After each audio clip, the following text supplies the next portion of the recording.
Hi everybody, welcome. It is day 15 of our 6th annual Treasure Trovember, our 30-day mixed media collage challenge. This is the halfway point. There's still 15 prompts after today to go. So if you're just getting started, you can still catch up with everyone.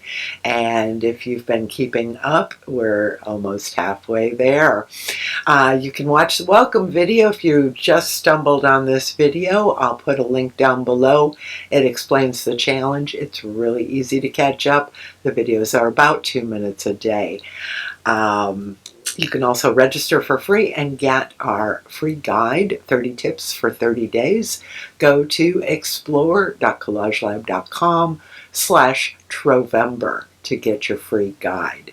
So day 15, the prompt is add a pattern. Add a pattern to your collage today.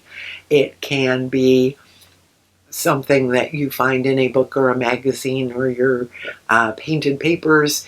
You can use a stencil or stamp or draw a pattern, whatever you feel like doing for pattern. Add a pattern to your collage today, and I'll see you back here tomorrow for day 16.